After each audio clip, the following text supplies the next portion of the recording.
మోసాలు చేస్తేందుకే ఇండస్ట్రీ రాలేదు. ఏ ఇండస్ట్రీ మోసం చేస్తుంది రాదు. కానీ అందులో కష్టపడడానికి ఇష్టం లేని వాళ్ళు, కష్టపడడానికి ఓపిక లేని వాళ్ళు ఈ మోసాలు చేసే కంపెనీలు, మోసాలు చేసే స్కీములు తీసుకొస్తారు. సార్ పోలీస్ వ్యవస్థ మంచిదే కదా, లంచాలు తీసుకునే పోలీసులు కూడా లేదు. ఇక్కడ లంచాలు తీసుకునే వాళ్ళు తప్ప, పోలీస్ వ్యవస్థ తప్ప, ఆ పర్టికులర్ పర్సన్ తప్ప, అవునా కదా. ఇక్కడ కూడా డైరెక్ట్ సెల్లింగ్ లో జెన్యూన్ కంపెనీస్ చాలా ఉన్నాయి. ఇండస్ట్రీ యాక్చువల్ గా చాలా వండర్ఫుల్ ఇండస్ట్రీ. కాకపోతే ఈ ఇండస్ట్రీ పేరు చెప్పుకొని కష్టపడడానికి ఇష్టం లేని అందరూ స్కీములు స్టార్ట్ చేశారు. చాలా మంది జనాలకి స్కీమ్లు అలవాటు అయింది. స్కీమ్ ఇంత కట్టాలి, ఇంటికాడ ఒకసారి పడుతూనే ఉంటాయి, వారానికి 1000, వారానికి ఉంటాయి. ఈ వారం అనేది వాడదు. ఎట్టకెళ్ళి వస్తున్నాయి పైసలు, ఎడకెళ్ళి వస్తే నాకేది, కట్టెకాడికి వస్తుందా, ఎవడైతే పోతే నాకేది. అట్లా అనుకున్నప్పుడు నువ్వు కూడా ఏదో ఒక రోజు ముందుతావనే అర్థం. నీకు డబ్బులు ఒక దగ్గర నుంచి వస్తున్నాయి, అంటే ఎవరు ముంచితే నీకు వస్తున్నాయి. నువ్వేం కష్టపడలేదు, ఇంటికాడ వస్తువులు వచ్చినాయి, ఇంకోడో కష్టపడితే నీకు వస్తున్నాయి. రేపు పొద్దున నువ్వు కూడా అట్లే ముందు ఛాన్స్ ఉందా లేదు. ఆ స్కీమ్ లేదు, డైరెక్ట్ సెల్లింగ్. డబ్బు సంపాదిస్తున్నాం కాబట్టి వెస్టింగ్ గొప్పది కాదు సార్. ఏం చేస్తే డబ్బు వస్తుందో ఆ పని గొప్పది కాబట్టి వెస్టింగ్. ఇప్పుడు మనం మాట్లాడుకోవాల్సిన డబ్బు గురించి, పని గురించి. ఆల్రెడీ డైరెక్ట్ సెల్లింగ్ ఇండస్ట్రీకి 105 సంవత్సరాలు సార్. 1920లో ఈ బిజినెస్ మొదలైంది. మన ఇండియాకి 1996లో వచ్చింది. 1996లో వచ్చిన ఈ బిజినెస్ గురించి జనాలకు కనీసం బేస్ అవగాహన కూడా లేనప్పుడే జనాలు జాయిన్ చేయడం మొదలుపెట్టారు. ఏం చూపెట్టంటే, నేను జాయిన్ అయినా 6 నెలలు అవుతుంది, కారు కొన్నా, నేను జాయిన్ అయినా సంవత్సరం అయింది, ఇగో ఇల్లు కట్టినా. ఇట్లా అచీవ్మెంట్స్, డబ్బులు, ఈ ఆస్తులు, అంతస్తులు చూపెట్టి జాయిన్ చేసేది తప్ప ఏం చేస్తే డబ్బులు వస్తున్నాయి అయి చెప్పాలి. ఒకవేళ దోస్తుని అడిగిన అనుకో ఏం చేయాలని, నన్ను గిన్నెల సోపతి గింటే 10,000 ఎప్పుడు అవి అట్లా కట్టించిన పైసలు వాటి వీడిద్దరు ముందాక 90 సబ్జెక్ట్ తప్ప ఎందుకు మోసపోయిన. అందుకే ఇప్పుడు నేను బిజినెస్ లోకి వచ్చిన ఫస్ట్ డే నుంచే ఏ ఒక్కరి దగ్గర పోయి మీరు జాయిన్ అవ్వండి, నీకు లక్ష వస్తుంది, ఈ బిజినెస్ చాలా బాగుంటుంది, నో. బాగుంటుందా లేదా మీరు చెప్పండి, బిజినెస్ ఏదో నేను చెప్తాను. Are you ready? So direct selling industry 105 ఏళ్ళు అని చెప్పిన 1996 ఇండియాకి వచ్చింది. జనాన్ని మోసం చేస్తున్నటువంటి ఫ్యూచర్ లో చేయబోయేటటువంటి స్కీమ్లు ఏవైతే ఉన్నాయో వాటి పేరు money circulation scheme, pyramid scheme, Ponzi scheme and chain system. ఈ 4ని గవర్నమెంట్ ఆఫ్ ఇండియా 2013లోనే పూర్తిగా బ్యాన్ చేయడం జరిగింది. సరే మీరు పూర్తిగా బంద్ చేసిరని చెప్తారు కదా, ఇప్పుడు లేవా అని అడుగుతారు. గుట్కా బంద్ చేసిరా లేదా, ఉందా లేదా, కూడా కానీ బంద్ చేసినా ఉంటూనే ఉంటాయి. మనం ఏది చేయడం తెలుసుకొని మనం చేయాలా ఉందా మనం డిసైడ్ కావాలి.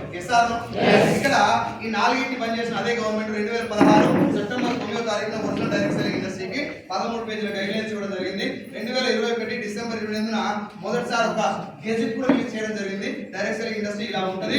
ఇలా ఉన్న ఇండస్ట్రీలో ఇలా కంపెనీ ఉంటే మీరు ఏ కంపెనీలో జాయిన్ అయినా మోసపోవడానికి అవకాశం లేదు అని చెప్పి గవర్నమెంట్ కూడా చెప్పారు. మన తెలంగాణ గవర్నమెంట్ కూడా 2018 నవంబర్లో దీనికి గైడ్లైన్స్ ఇచ్చారు. రీసెంట్ గా సెప్టెంబర్ 13వ తారీఖు 2024 అన్న నేను డేట్ కూడా ఎందుకు చెప్తున్నా అంటే మీరు ఇంటిమేట్ ప్రాసెస్ చేసుకోవచ్చు. అదే డేట్ తో సహా చెప్తున్నా, ఇయర్ మొత్తం కాదు, డేట్ తో సహా. సెప్టెంబర్ 13వ తారీఖు 2024 ఇద్దరు చీఫ్ సెక్రటరీస్ గవర్నమెంట్ తరఫు నుంచి, Telangana government chief secretaries mister JS Ranjan IAS officer, mister PC Chauhan IPS officer, వీళ్ళిద్దరికి FIDSA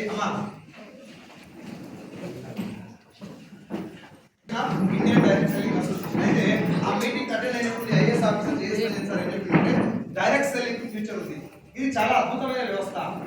అయితే దీని తెలంగాణ గవర్నమెంట్ కూడా చాలా సపోర్ట్ చేస్తుంది. గవర్నమెంట్ కూడా ఈ బిజినెస్ వల్ల చాలా ఆదాయం వస్తుంది. ఏ గవర్నమెంట్ తలుచుకున్నా కూడా అందరికి ఉద్యోగాలు ఇవ్వలేదు, ఇది వాస్తవం కదా.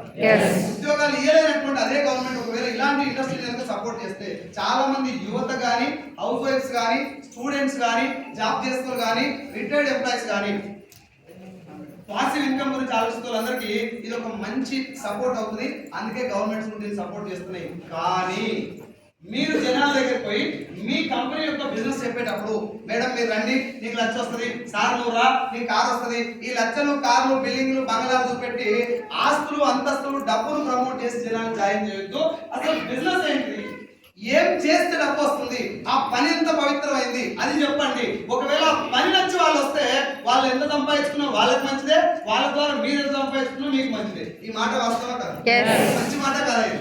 ఆ మాట 2024లో చెప్పిండు, 2021 నుంచి నేను అదే చెప్పుకుంటున్నాను. జనాన్ని జాయిన్ చేయడం ఇంపార్టెంట్ కాదు బిజినెస్ లో, ఇది ఎందుకు అర్థం చెప్పండి. కష్టపడటానికి ఇష్టం ఉన్నదని తీసుకొచ్చుకోండి. నీకు ఈజీగా డబ్బులు వస్తాయి, నువ్వు ఏం చేయక ఆధార్ కార్డు ఇచ్చి ఇంటికాడ కూర్చో నేను వస్తాను చేస్తా అంటే నీకు తోటి కాదు. ఇలా ఎవరికి డబ్బులు ఇప్పించే ఛాన్సే లేదు సార్. ఎవరి కష్టం వాళ్ళు చేయాలి. కాకపోతే ఇక్కడ ఉన్న సిస్టమ్ అంతా నీకు సపోర్ట్ చేస్తుంది. అది ముందే చెప్పండి. కావాలి అదే చెప్తారు. చాలా మంది ఎట్లంటే సార్ నువ్వు ఏం చేయదు, ఆధార్ కార్డు ఇచ్చి ఒక 100 పేరు కొనుక్కో, మిగతా అంతా నేను చూసుకుంటా, ఏదో ట్రై చేయి మాతో నాకు ట్రై చేసి అవుతుందేమో, 100 గడుపుతానికి అవుతుంది, ఇంకా వేరే వాళ్ళు ఏం చేస్తారు. ఇది ఒక బిజినెస్ మోడల్. నేను నీ లెక్కనే వచ్చిన, నువ్వు కూడా నా లెక్కనే రావాలి, నా లెక్కనే కష్టపడాలి అది ముందే చెప్పండి. కుల్లా ఈజీగా పైసలు వస్తాయి అంటే 100 రూపాయలు 20 వస్తాయి, నో. డబల్ అయితే పైసలు ట్రిపుల్ అయితే నో. కష్టపడాలి, 3 నెలలు బిజినెస్ నేర్చుకోవాలి, 6 నెలలు మీటింగ్ రావాలి, 9 నెలల తర్వాత చిన్నగా మీకు 50 నుంచి 60 వేలు స్టార్ట్ అవుతాయి. పర్ఫెక్ట్ గా బిజినెస్ మోడల్ 1 ఇయర్ తర్వాత 1,00,000 రూపాయలు తీసుకునే అవకాశం ఈజీ ఉంటుంది. కాబట్టి సిస్టమ్ ఉంటుంది.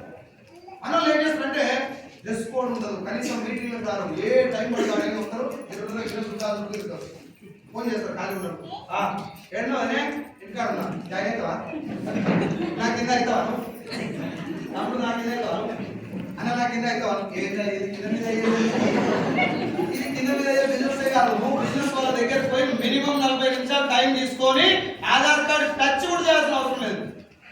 బిజినెస్ జాయిన్ అవ్వని ఫోర్స్ చేయదు. ఇది ప్యూర్లీ బిజినెస్ మోడల్. 3-4 నెలలు కష్టపడి వచ్చే బిజినెస్ అని ముందే చెప్పండి. ఒకసారి నాకు చెప్పింది సార్, నేనైతే బయట సింపుల్గా బయట తినడానికి నేను పోయి ఏం చేయాలి, నేను బయట తిరగాలి, నేను మీకు కథ మీరు కథ ఉంటాను.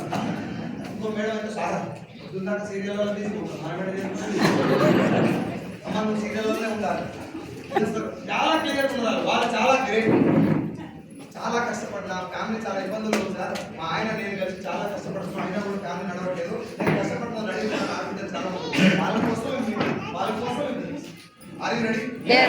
గవర్నమెంట్ ఇచ్చినటువంటి గైడ్ లైన్స్, దాని అథెంటికేషన్స్, రెగ్యులేషన్స్ డేట్లతో మళ్ళీ ఒకసారి రిపీట్ చేస్తాం. 1920లో బిజినెస్ మొదలైంది అమెరికాలోని కాలిఫోర్నియా సిటీలో. ఇండియాకి వచ్చి 1996లో భారత ప్రభుత్వం ఈ ఫేక్ స్కీమ్ బంద్ చేసి 2013లో సెప్టెంబర్ 9వ తారీఖు 2016లో మొదటిసారి దీనికి గైడ్ లైన్స్ ఇవ్వడం జరిగింది. 2021 డిసెంబర్ 28 లాక్డౌన్ ఎత్తేసిన ఇమీడియట్ గా జనాలకు వచ్చినటువంటి ఆర్థిక సంక్షోభాన్ని దృష్టిలో పెట్టుకొని ఇంకా చాలా మంది ఇబ్బంది పడుతున్న ఉద్దేశంతో ఈ ఇండస్ట్రీ గైడ్ లైన్స్ తో పాటు ఒక గెజెట్ కూడా రిలీజ్ చేయడం జరిగింది ఇండియన్ గవర్నమెంట్. దాని తర్వాత జూన్ 21, 2023లో ఇంకో గెజెట్ కూడా ఇచ్చారు. ఈవెన్ తెలంగాణ గవర్నమెంట్ కూడా ఒక గెజెట్ గైడ్ లైన్స్ ఇవ్వడం జరిగింది 2018 నవంబర్ నెలలో, రైట్. ఆ తర్వాత మొన్న ఫిబ్రవరి 19వ తారీఖు 2025 అంటే ఏ సంవత్సరం ఇదే పినరయి విజయన్ సార్, కేరళ ముఖ్యమంత్రి పినరయి విజయన్ సార్. మీకు అందరూ తెలుసు అక్షరాస్యతలో నెంబర్ 1 స్టేట్ కేరళ. బాగా చదువుకున్నటువంటి ఆ స్టేట్ లో కూడా ఉద్యోగాల కొరత ఏర్పడి ఇలాంటి ఇండస్ట్రీ సపోర్ట్ చేస్తే ఫ్యూచర్ చాలా బాగుంటుందని చెప్పి ఫస్ట్ టైం ఒక ముఖ్యమంత్రి స్టేజ్ మీదకి వచ్చి డైరెక్ట్ సెల్లింగ్ ఇండస్ట్రీ గురించి మాట్లాడారు. చాలా అద్భుతంగా అనిపించింది నాకు. ఆ సార్ చెప్పేటువంటి మాట్లాడుతుంటే direct selling industry genuine, direct selling ఇండస్ట్రీలో బిగ్ కంపెనీలు ఉంటాయి జాగ్రత్త. కేరళ ఢిల్లీ సీఎం రేఖా గుప్తా మేడం మార్చి 8 రోజు ఢిల్లీ లోకల్ ఒక 40,000 మంది లేడీస్ పిలిచి అవార్డ్స్ ఇచ్చారు. 1900 డైరెక్ట్ సెల్ మంచి పొజిషన్కి వెళ్ళారు. అందులో ఇందాక మాట్లాడిన అనంత్ మేడం కూడా అవార్డు తెచ్చుకుంది. అదో 15 నిమిషాలు మాట్లాడింది రేఖా గుప్తా మేడం. డైరెక్ట్ సెల్ ఇండస్ట్రీలో ఉన్నటువంటి పొటెన్షియాలిటీ, ఒక లేడీ గడప దాటి ఇంటి బయటికి వెళ్ళి తనకు ఉన్నటువంటి డ్రీమ్స్ అన్ని ఫుల్ఫిల్ చేసుకోవడానికి భూమి మీద ఉన్నటువంటి ఒకే ఒక్క అద్భుతమైన ఆపర్చునిటీ. కాకపోతే ఇంత అద్భుతమైన ఇండస్ట్రీలు కూడా మోసాలు చేసే కంపెనీలు చాలా ఉన్నాయి. మనం జాగ్రత్తగా ఉండాలి. ముందు ఒరిజినల్ 500 నోట్ ఒరిజినల్ ఎలా ఉందో తెలుసుకున్నాడు, డూప్లికేట్ నోట్ గుర్తుపడతాడు. ఒరిజినల్ విత్తనాలు ఎలా ఉంటాయో అనుభవం ఉన్నాడు, నకిలీ విత్తనాలు చూడగానే గుర్తుపడతాడు. మనకు ముందు ఒరిజినల్ ఏందో తెలిస్తే డూప్లికేట్ చూడగానే గుర్తుపడతాడు. కొంచెం జర అఫీషియల్ డాటా కాసేపు పక్కన పెట్టి మన భాషలో మాట్లాడు. మరి రెడీ రెడీ ఉండాలి. షాప్కి వెళ్ళి కొనేటప్పుడు ఇంట్లో వాడేటప్పుడు సబ్బు, Surf, shampoo, paste, hair oil, cooking oil, floor cleaner, toilet cleaner, బట్టలు ఉతికేది, అంటు తోమేది, టీ పౌడర్, కాఫీ పౌడర్. ఇప్పుడు నేను చెప్పిన ప్రొడక్ట్ మన అందరి ఉన్నాయా? ఉంటాయా? కుదరడానికి మానేస్తారు. మనిషి భూమి మీద బతుకున్న ఇది ఉంటుంది. ఖచ్చితంగా వాడాల్సిన ప్రొడక్ట్ కాబట్టి వీటితో మన కుటుంబం ఆరోగ్యం కూడా ఆధారపడి ఉందా? ఏం లేదు. ఆరోగ్యం ఎందుకు ఆధారపడి సార్ అంటే ఒక వంట నూనె నీ గుండె ఆరోగ్యాన్ని డిసైడ్ చేస్తుంది. అదే వంట నూనె నేను ఎత్తి ఎంత ఉండాలా మూసుకోవాలని డిసైడ్ చేస్తుంది. అదే వంట నూనె చర్మం యొక్క ఆరోగ్యాన్ని, చర్మం లోపల క్యాన్సర్ కణాల ఉత్పత్తిని, బాడీలో జీర్ణ వ్యవస్థ పనితీరును, ఆఖరి మన ఇంట్లో ఆడపిల్లలు ఏ వయసుకు పెద్ద మనిషి అవ్వాలి అని దాంట్లో కూడా నూనె పాత్ర ఉంది. ఒక వంట నూనెకే ఇన్ని రకాల రోగాలు ఇప్పుడు నేను కొన్ని చెప్పిన ఇంకా చాలా ఉంటాయి. నూనెతో వచ్చేటివి నూనె మారిస్తే పోయేవి, రైట్. ఒక వంట నూనె మీద ఇన్ని రకాల రోగాలు ఆధారపడి ఉన్నప్పుడు, ఇన్ని రకాల రోగాలు ఒక వంట నూనె మీద డిపెండ్ అయినప్పుడు నూనె మంచిగా వాడుకోవాలి లేదా? ఒక పోయే మిగతా అన్ని కూడా మంచిగా వాడుకోవాలి. ఒంట్లో పోయేటివేనా ఒంటికి వాడేటివి? అందరూ మాట్లాడతలేదు. భోజనం ఉపాసం పోయేటివి ఒంటికి వాడేటివి, ఇంట్లో బట్టలు తుడిచేది బట్టలు వచ్చేది కూడా మంచిగా వాడాలి. అన్ని మంచిగా వాడాలి. మాట చెప్పండి, మంచిది అంటే మీ దృష్టిలో మీనింగ్ ఏంటి? తెల్లగా ఉండేటిదా మన శరీరానికి మంచి చేసేది, మంచి చేసేది క్వాలిటీ. Yes, yes.